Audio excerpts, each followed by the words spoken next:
This book was burned, banned, called obscene, and yet it tells one of the most saddest, realist, and cruel stories that I have come across in the recent years. The book that I'm talking about talks about these two characters, Kali and Puna, who were married to each other since the past 12 years, and their marriage is paper book definition of a happy, satisfied marriage. They love each other, still are as attracted to each other as they were when they first met. But however, according to the society, their marriage is not successful because they don't have a child.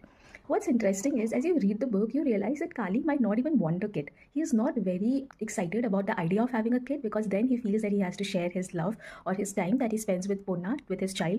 Puna also is not very, Puna is also not very excited, or rather, she is also not someone who wants a kid that badly. But society, lo and behold, what's sad about this book, or what angered me in this book, is not the cruelty that was happening, but how everyone made this tradition that I'm going to talk about so normalized that at one point you just keep questioning that how is it that no one is there to question this tradition. In this book there is no villain, to be very honest. There is no one who is a bad person, but this tradition that they talk about and how people have normalized this tradition, it kind of makes the entire situation a very sad, tragic, and a cruel situation for all the women out there, and also for men like Kali, who kind of become a victim of the situation. The tradition that I'm talking about, or rather the book talks about, is when a man or a woman not able to conceive a child, then there is this festival that happens, and on the, I think, 19th or 18th day of the festival, I'm not able to recall, all the male are supposed to be treated as god, and they can go and have kind of sexual intercourse, and any married female women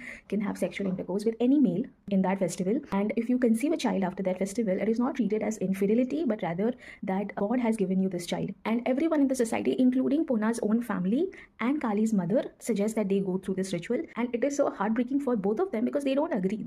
They are like, no, it is not happening. And inside the story, Kali and his brother-in-law, which is basically Puna's brother, when they were talking that when they used to go to the festival before their marriage, Kali said that, did we really go there because we thought we were God, or we went there because of the fun? These small questions that keeps popping up between the characters makes you realize that the tradition is not really done with a sacred view, but rather so that men can one day justify their lust and get away with it, basically. What happens in the end of the book would really make you feel angered. You would be so emotionally invested in these characters and in this book that the ending would just kind of make you numb for a few seconds. Also, when the book was released, the outrage that Murugan faced kind of proved the point of the book more than the book itself. So I think in the end, the question is that if customs are to be silently followed or they need to be questioned, and if we are questioning it, are we becoming immoral?